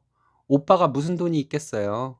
친정부모님은 저에게 말씀하시기를 그 상가 이름만 오빠 걸로 한 것이고 실제는 당신들이 다 관리하신다고 하셨습니다. 근데 그게 무슨 의미가 있나요? 명의는 오빠에게 이미 갔는데요. 저 정말 황당하고 열받아 하는데 남편은 착하기만 해서 그저 황당해하기만 했습니다. 친정 재산에 눈독 들인다고 저를 욕하실 분들도 있겠죠. 물론 그 상가 아빠 재산이라 제가 뭐라 할 건 아닌 것도 알고 있습니다. 하지만 그동안 우리가 부모님한테 한 것은 생각도 안 해주시고 전 재산을 오빠 이름으로 해놓았으니 제가 아무 감흥이 없겠어요? 남편에게도 미안하고 시댁 볼랏도 없었습니다. 제가 이렇게 화를 내는 이유는 예전에 저희 부부가 모은 돈으로 친정에 빌려드린 돈이 2억쯤 됩니다. 그런데 모든 재산을 오빠 명의로 해놨으니 서운하기도 하고 이걸 억울해하지도 않는 남편이 답답하기도 한 것이에요. 그래서 남편에게 우리 소송이라도 해야 하지 않겠냐고 했어요. 남편은 가족끼리 무슨 소송까지 하냐며 저를 말리더라고요. 저 억울하기도 하고 착하기만 한 남편에게 미안해서 그날 대성통곡했습니다. 저는 남편과 얘기할 때 부모님 재산을 부모님 마음대로 하는 것은 어쩔 수 없는 것이지만 평생 놀고 먹기만 한 오빠 버릇을 고치기 위해서라도 절대 안 된다고 했습니다. 부모님은 그 상가 꼭대기층이 가정집이라서 거기에 오빠와 거주하고 계세요. 나중에 제가 친정부모님 찾아가서 오빠가 사회 경험도 부족하고 세상 물정도 모르니 재산을 저와 공동명의로 해놨더라면 더 좋지 않겠냐고 말씀드렸더니 아빠는 말 같지도 않은 소리 하지 말라고 하시며 부모 재산에 아무 소리 말라고 역정을 내셨습니다. 남편도 그 자리에 있었는데 남편에게 정말 면목이 없었습니다. 저 정말 억울했습니다. 저 아빠께 말씀드렸어요. 제가 지금까지 부모님 용돈 시댁보다 더 많이씩 드렸다고요. 그 이유가 집에서 놀고 먹는 오빠 때문에 부모님이 돈 많이 드실 것 같아서 그렇게 한 것이라고 말씀드렸습니다. 그리고 예전에 목돈 필요하시다고 하셔서 그때까지 남편과 알뜰하게 살면서 모은 전 재산과 같은 돈 2억 빌려드리고 지금까지 갚아달라고 말한 적 한 번도 없다고 말씀드렸습니다. 그랬는데 부모님 돌아가시고 나면 저와 오빠가 부모님 재산을 나누게 될까봐 그게 싫으셔서 생전증여를 하셨냐고 따졌습니다. 오빠는 지금까지 부모님께 돈 받아 썼고 나는 오빠 때문에 부모님 힘드실까봐 보탬이 되시라고 용돈도 그렇게 많이씩 드렸는데 정작 돌아오는 게 이거냐고 했습니다. 나는 내 부모이니 친정에 그렇게 돈 많이 들어가고 받은 것이 없게 되더라도 좀 억울하고 말겠지만 남편은 사위인데 처가에서 이렇게 하면 분하지 않겠냐고 부모님께 소리 지르며 말했어요. 저희 소송하겠다고 했습니다.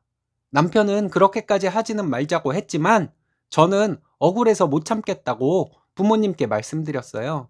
혹시라도 또 사업하겠다고 하며 오빠가 이 상가 말아먹게 되면 부모님과 오빠까지 저희가 아예 모시고 살아야 할 수도 있을 것 같아서 그게 무서워서라도 소송을 하겠다고 했습니다. 제가 소송을 하기 전에 상가에 제 명의 넣어주시면 아무 일 없던 것으로 생각하고 넘어가겠지만 소송도 불사하며 이대로 하겠다고 하시면 소송에서 제 권리 찾고 평생 부모님에게 서운한 마음으로 살 것이라고 말씀드렸어요. 엄마가 저에게 친정재산의 악착 같은 년이라고 하시더라고요. 저에게 무슨 욕을 하셔도 상관없다고 했습니다. 착한 척이 하고 싶어서 이번에 부모님 상가가 오빠 명의로 넘어가는 것을 보고도 그냥 넘어가면 평생 한이 되어서 오래 못 살 것 같아서 이런다고 했어요. 그렇게 한 맺혀 사느니 이번에 욕먹더라도 내 권리 찾겠다고 했습니다. 오빠와 상가가 공동명의가 되는 것도 되는 것이지만 저희 부부가 빌려드린 돈 2억도 빠른 시일 내에 갚아주셨으면 한다고 말씀드렸어요. 저 키워주시고 사랑해주셨으니 이자 없이 원금만 받겠다고 말씀드렸습니다. 부모님 보는 앞에서 남편에게 그 돈 원금만 받아도 되겠냐고 물어봤고 남편은 고개를 끄덕였습니다. 그리고 집으로 돌아왔습니다. 돌아와서도 남편은 가족끼리 꼭 그렇게까지 해야겠냐고 했습니다. 저는 그렇게 꼭 해야겠다고 말했고요. 제 마음이 그렇다면 본인도 어쩔 수 없다며 함께 잘 알아봐가며 진행해 보자고 하더군요. 순해서 이번 일에 별로 억울해하지도 않는 남편이 답답하기도 했지만 한편으로는 고맙기도 했습니다. 근데 생각해보면 친정에 빌려드린 돈 2억이 저 혼자 모은 돈도 아니고 남편과 제가 함께 벌어서 모은 돈인데요. 친정에 시댁보다 용돈도 더 많이 드리고 돈도 빌려드리고 하는 것에 이런 방구 안 해온 남편에게 미안해서라도 제 권리 찾고 싶습니다. 저희 엄마 말대로 제가 악착같이 친정 재산에 집착하는 못된 딸인가요? 제가 욕먹을 짓을 하는 것인가요?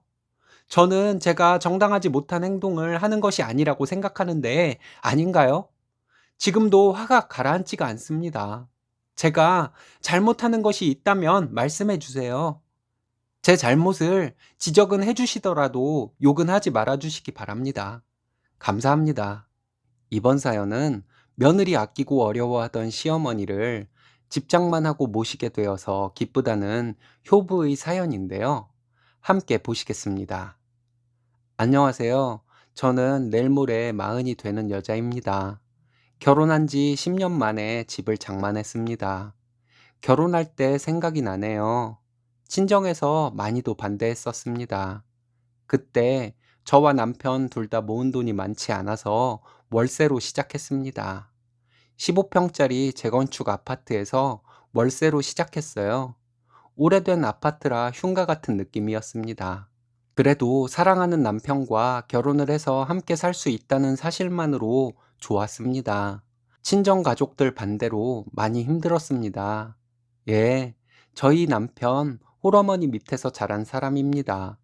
그런데 아버지가 일찍 돌아가신 것이 그 사람의 잘못은 아니잖아요. 저희 남편 4살 때 남편을 잃고 저희 시어머니 안 해본 일 없이 우리 남편 키우셨습니다. 젊은 나이에 혼자가 된 과부가 주변에서 유혹이 없었겠습니까?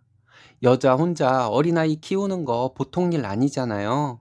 저희 시어머니 시장에서 생선 장사 하셔서 저희 남편 대학까지 보내셨습니다.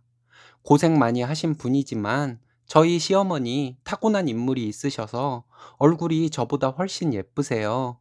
함께 어디 가면 저와 자매인 줄 압니다. 이렇게 고생하고 키워준 엄마라 저희 남편 좋은 회사에 취직해서 엄마 일하지 마시라고 하고 월급 다 드리며 살았답니다. 그래도 저희 어머니 남편 눈치 봐가면서 일하시고 남편이 준 돈 다 모으셨습니다. 우리 결혼할 때 통장 하나를 주셨습니다. 남편 말로는 자기가 여지껏 벌어온 돈보다 더 많은 돈이라고 했습니다. 같은 여자로서 시어머니께서 걸어오신 길을 생각하며 그 통장 가슴에 안고 한참 울었습니다. 그 미모로 많은 유혹이 있었을 것이 분명한데 모두 뿌리치고 아들 하나 보고 살아오셨을 겁니다. 이전에 제가 남편으로부터 집안 사정 다 알고 있었는데 그 통장 어찌 받을 수가 있겠냐는 생각이 들었습니다. 저희는 아직 젊으니까요. 그 통장에 있는 돈 어머니 노후자금 쓰시라고 했습니다. 저희 결혼할 때 친정에서 반대 많이 했습니다. 저희 친정 부자는 아니어도 어느 정도 사는 집입니다. 남편네 집 볼 거 없는 집이라고 친정엄마와 언니 결혼 반대 많이 했습니다. 친정도 이해합니다. 곱게 키운 딸 부잣집에 시집가지는 못해도 비슷한 집에 시집가서 편하게 살기 바라는 마음 모든 부모의 마음일 겁니다. 반대를 무릅쓰고 결혼을 했습니다. 결혼 안 시켜주면 나가서 동거를 하겠다고 친정엄마에게 말했더니 마지못해 허락해 주셨습니다. 언니는 저에게 온갖 욕을 하며 부모님과 저의 사이를 더 멀어지게 했습니다. 그때는 언니의 그런 행동도 동생을 사랑해서 그러는 것이라고 생각했습니다. 그렇게 반대하는 결혼을 했습니다. 저희 부모님 그때 마음 많이 아프셨을 거예요. 결혼하고 저희 엄마 사위에게 따뜻한 눈길 한번 주시지 않았습니다. 언니는 신우짓 하는 것 마냥 엄마에게 저희 남편 흉보고 대놓고 무시하고 많은 일이 있었습니다. 이런 일로 저희 언니와 싸우기도 많이 싸웠습니다. 다 큰 자매가 머리끄댕이 잡으며 싸우기도 했습니다. 남편은 이런 저희 언니에게 서운하다 소리 한 번 한 적 없습니다. 저희 남편 저 몰래 저희 부모님께 찾아가 식사 대접도 하고 친정아빠 낚시 좋아하시니 주말마다 따라다녔습니다. 저 솔직히 남편이 그러는 거 볼 때마다 그만하라고 지랄거렸습니다. 저 몰래 남편이 식사를 하자고 찾아가도 거절하고 외면을 하는 친정부모님께 원망도 많이 했습니다. 제가 남편 가여워서 우리 부모님에게 잘하지 말라고 해도 자기는 아버지 없이 커서 장인어른 자기 아버지라 생각하고 따를 것이라며 지금은 자기에게 마음 안 열고 계시지만 보라고 언젠가는 당신보다 나를 더 예뻐할 것이라고 했습니다. 안 힘드냐고, 마음 안 아프냐고, 잘하려고 노력해서 우리 부모님이 마음 열려고 할 때마다 뒤에서 부모님 마음에 바람 넣는 언니도 안 밉냐고 했더니 저희 남편 본인 같아도 곱게 키운 딸 본인 같은 놈에게 절대 안 준다고 하며 그래도 장인 장모님은 자기를 받아들여 주셨다고 그것만도 자기는 너무 감사하다고 했습니다. 그날 바보같이 착하기만 한 신랑에게 감동하고 아들이 이러고 있는 것을 알면 시어머니께서 얼마나 마음 아프실까 죄송해서 저 혼자 몰래 울었습니다. 저희 남편이 저희 부모님께 그렇게 잘하니 저도 시어머니께 잘해드리고 싶었습니다. 저희 어머니는 늘 저에게 미안하다고 하셨습니다. 지금까지도 그러시고요. 처음에는 저희 어머니 저를 어려워하셨습니다. 저를 어려워하지 마시라고 말씀드리면 내가 언제 그랬냐 하시고는 또 어려워하셨습니다. 결혼 초에 어머니가 절 너무 어려워하시는 것 같아서 제가 며느리인데 왜 그러세요? 하니 나는 시장에서 생선 장사하던 사람이고 너는 많이 배우고 이렇게 어려운 집에 시집 와준 고마운 아이라 너 힘들게 하고 싶지 않아서 그런다고 하셨습니다. 그래도 그러지 마시라고 했습니다. 그냥 딸처럼 생각하고 부려먹고 잘못하면 혼도 내시라고 했습니다. 알겠다고 하셨지만 달라지시진 않으셨습니다. 결혼 후 3년이 지나서야 전세로 이사했습니다. 일부러 30평짜리 얻었습니다. 어머니와 같이 살고 싶어서 그랬는데 어머니는 싫다고 하셨습니다. 아직 젊으시다고 걱정 말라고 하셨습니다. 그래서 더 열심히 일해서 집을 사야겠다고 결심했습니다. 집을 사면 시어머니께서 저희와 살아주실 것 같았습니다. 결혼 10년 만에 올해 저희 집을 샀습니다. 집 계약하고 시어머니께 제일 먼저 전화를 했습니다. 어머니, 저희 집 샀어요. 이 첫마디에 어머니 우셨습니다. 네가 고생 많았다고 당신 평생 집 못 가져봤는데 혹여나 내 자식도 그러면 어쩌나 걱정 많이 하셨답니다. 니들 고생 많았다고 계속 우셨습니다. 그리고 제가 시어머니께 같이 살자고 했습니다. 맨날 손자 손녀 보고 싶어도 우리에게 폐가 된다고 여간에서는 저희 집에 안 오셨습니다. 저희 부모님도 잘했다고 하셨습니다. 저희 부모님께 우리 시어머니 모시고 살려고 한다 했더니 당연하다고 하며 안 싸돈 그동안 많이 적적하셨을 거라고 진작에 모셨어야 했는데 늦은 감이 있다고 이제부터라도 잘 모시라고 하셨습니다. 이제 다음 주 주말이면 새 보금자리로 들어갑니다. 어머님도 며칠 있으면 올라오실 예정입니다.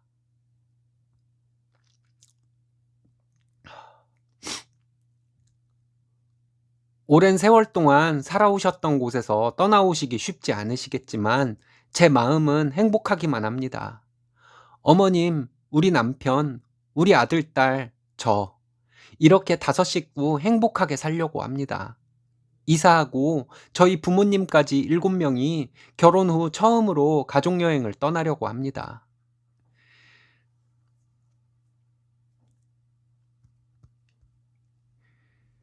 결혼하고 지금까지 힘들었지만 앞으로는 행복하게 살 일만 남았다 생각하니 기분이 너무 좋고 내일 아침에 출근해야 하는데 마음이 들떠서 잠도 안 옵니다. 저와 남편을 많이도 미워했던 언니에게 약 올려주려고 전화했습니다. 우리 힘으로 집장만 해서 나를 떠받들어주는 남편과 내가 공주님인 줄 아는 시어머니를 모시고 살 것이라고 말해주었습니다. 질투에 눈이 멀어 그리도 싫어하던 제부가 이렇게 잘 나가고 처가에도 잘해서 이쁨 받는 것이 지금도 배가 많이 아프냐고 물어봐 주었습니다. 수화기 너머로 언니의 욕이 들렸지만 기분이 나빠지기는커녕 기분이 좋기만 했습니다. 여러분들도 제 행복을 빌어주시기 바래요. 늘 긍정적인 마인드로 살아가려 합니다. 제 글을 읽으시는 모든 분들 행복에 파묻혀 사시길 바랍니다. 날이 밝으면 한 주의 시작, 월요일이네요. 행복한 마음으로 이번 주 시작하시길 바랍니다. 이번 사연은 며느리가 물려받은 재산에 왈가왈부하는 시어머니를 참교육한 멋진 며느님의 사연인데요. 함께 보시겠습니다. 안녕하세요. 저는 결혼 5년차 맞벌이 부부입니다. 부부 사이에 부모님께 물려받은 재산은 될 수 있으면 서로 모른 척 하는 것이 좋을 것 같은데, 제 생각이 틀렸나 해서 많은 분들께 의견을 여쭙고자 이렇게 글을 씁니다. 얼마 전에 시어머니 앞에서 남편에게 언성을 좀 높였습니다. 어른 앞에서 저희가 부부싸움을 한 것이 잘한 것은 아니라고는 생각은 하지만 시어머니도 저희가 싸우는 모습을 봐야 할 것 같아서 일부러 시어머니 앞에서 싸운 것도 있어요. 남편은 결혼 전에 홀어머니를 모시고 살았습니다. 남편 형제는 누님 한 분이 계신데 외국에서 사셔서 결혼식 때 얼굴 보고 그 이후에 두 번 더 본 것이 전부입니다. 예전에 미즈넷에서 보면 홀시어머니의 신우 많은 집은 무조건 걸러야 한다는 것이 공식처럼 되어 있었던 것을 저도 알고 있었습니다. 하지만 저는 케이스에 따라 다르다고 생각을 했어요. 지금까지는 제 생각이 맞았고요. 제가 남편과 시어머니와 트러블이 발생한 것도 홀시어머니라서 그런 것이라기보다는 그냥 시어머니와 남편의 되도 않는 견물생심 때문이라는 생각이 듭니다. 남편과는 거의 반반에 가까운 결혼을 했습니다. 제가 모아놓은 돈과 남편이 모아놓은 돈을 합쳐서 작은 빌라 전세와 살림을 장만했어요. 둘이 맞벌이하며 알뜰하게 살면 아이 둘 낳고 힘들게 살지는 않을 것 같았습니다. 시어머니는 집을 한 채 가지고 계세요. 그 집을 팔아 어머님이 작은 집으로 이사를 가면서까지 저희 신혼살림에 보태주시기를 바라지 않았습니다. 그 집은 어머님 노후 자금이니까요. 친정은 어느 정도 사는 편입니다. 어렸을 때 부모님은 이혼을 하시고 제가 대학 다닐 때 아빠는 재혼을 하셨어요. 부모님이 이혼하시게 된 계기는 엄마가 돈 사고를 종종 치셨었대요. 또 엄마는 밖으로 놔두는 분이셨고요. 제가 초등학교 들어가기 얼마 전부터 저와 언니는 아빠와 셋이서 살았습니다. 아빠는 장사를 하시는 분이라 언니와 둘이 많이 의지를 하면서 살았어요. 하지만 저희 자매는 엄마에 대한 그리움이 그닥 크지는 않았습니다. 엄마와 별로 정이 없었던 탓이겠지요. 언니가 대학을 갓 졸업해서 사회 초년생이고 제가 대학을 다닐 때 아빠는 지금의 새엄마를 만나서 재혼을 했습니다. 새엄마도 장사를 하시며 자식들이 장성한 분이셨어요. 아빠도 새엄마도 장사를 해서 모은 재산이 각자 어느 정도 있는 분들이라 서로의 재산은 각자의 자식들에게 주기로 하고 터치하지 않기로 하셨다고 들었습니다. 제가 결혼한 지 얼마 안 되어서 아빠가 상가 하나를 저에게 명의 이전을 해 주었습니다. 별 생각 없이 너무 감사했어요. 제 명의로 이전이 되었지만 상가에서 나오는 월세는 아빠가 받습니다. 그리 큰 돈이 나오는 상가도 아니에요. 월세 180이 나오는 상가입니다. 월세를 아빠가 받으시고 상가에 나오는 세금도 아빠가 내주세요. 아빠가 나중에 언젠가는 저에게 월세도 받고 세금도 내며 관리도 알아서 해야 할 때가 올 것이라고 말씀하셨는데 저는 그냥 아빠가 돌아가실 때까지 그 상가에서 나오는 월세를 받으셔도 상관없다고 생각합니다. 제 명의의 상가가 하나 있다는 것만으로도 든든하잖아요. 그런데 남편과 시어머니는 생각이 저와 달랐었나 봐요. 아니, 달랐습니다. 아빠가 저에게 주신 상가에 욕심이 났던 것 같습니다. 첫째를 결혼하고 1년 뒤에 가졌는데 그때부터 시어머니는 저에게 이제 아기도 낳고 하면 생활이 빠듯할 텐데 아빠에게 가게세를 달라고 하라는 말씀을 종종 하셨어요.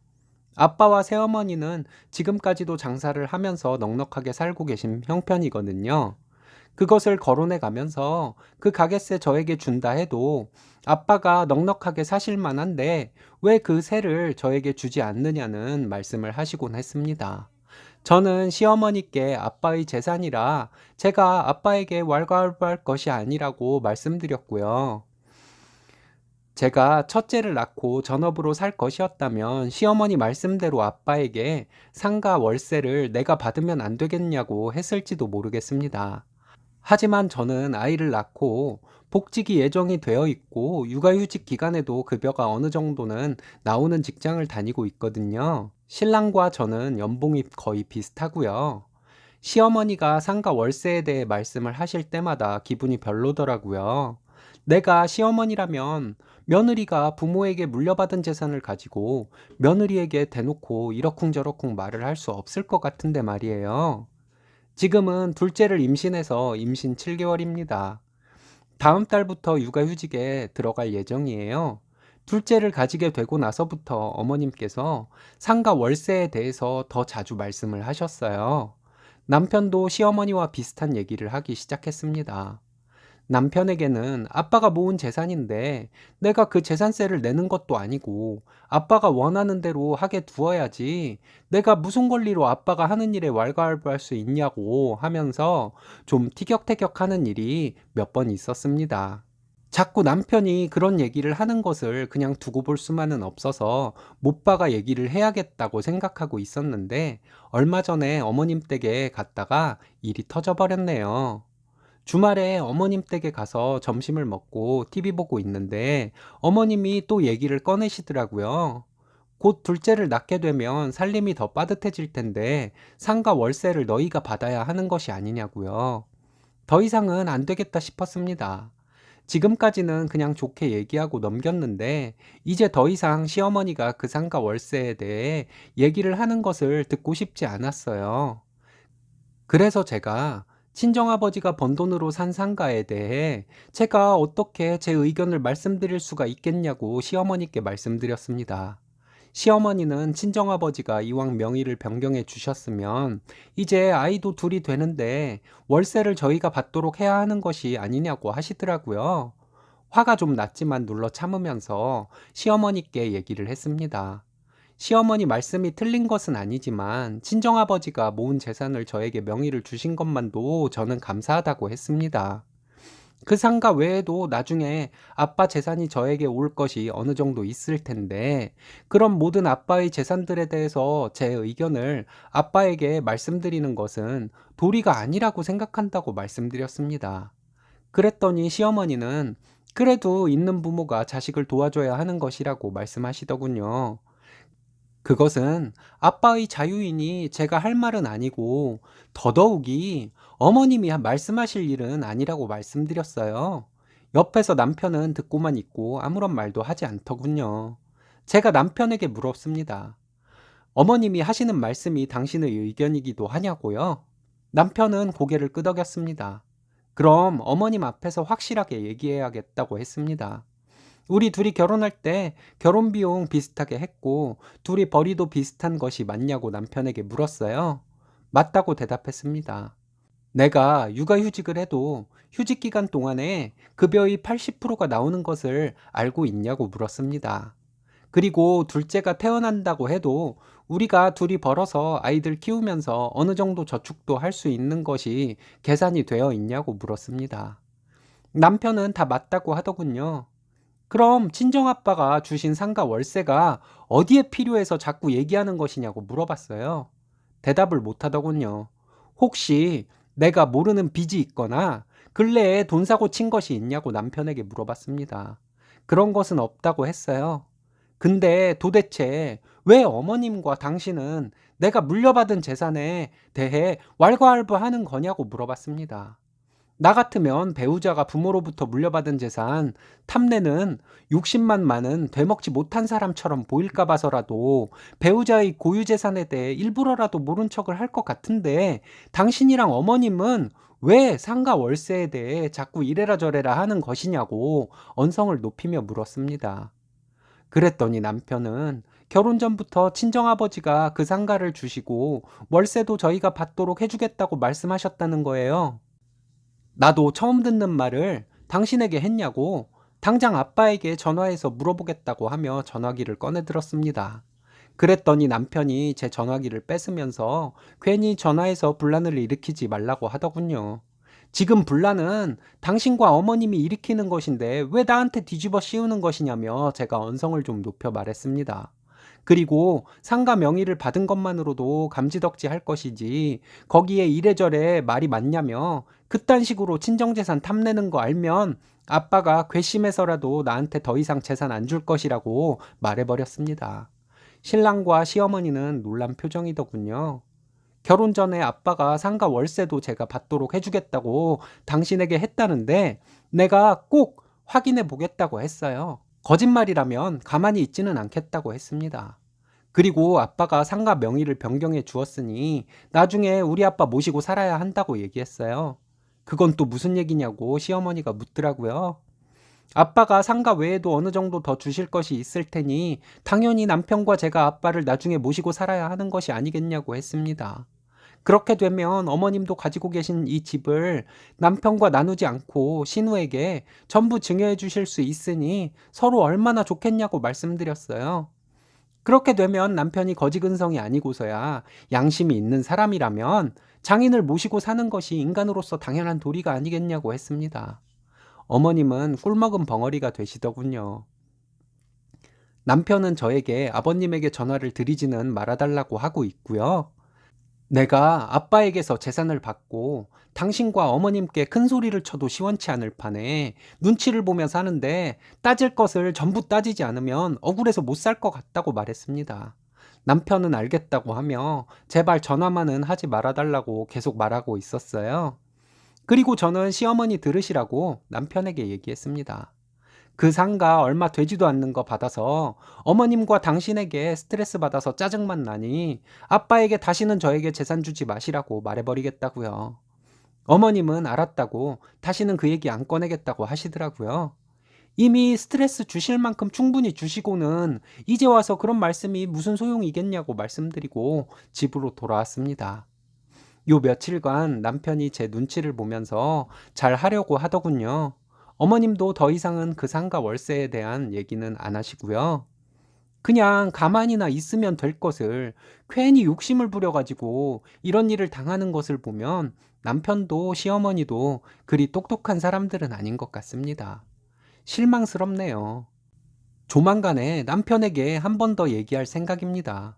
한 번만 더 어머님이나 당신이 상가 월세에 대해 얘기하면 있는 그대로 아빠에게 전부 얘기하고 아빠랑 상의해 볼 것이라고요. 시어머니께 대놓고 뭐라고 하고 싶은데 그럴 수 없어서 시어머니 앞에서 신랑만 잡았네요. 제가 어른 앞에서 이렇게 한 것이 큰 잘못은 아니겠죠? 이렇게 하지 않으면 아빠는 딸에게 재산을 증여해주고도 욕이나 먹는 분이 될까봐 정말 자존심도 상하고 해서 그랬습니다. 제가 잘못한 것이 있으면 말씀해 주세요. 이런 얘기 어디 가서 말할 곳도 없고 해서 이곳에 풀어놓는 것만으로도 가슴이 시원하네요. 감사합니다.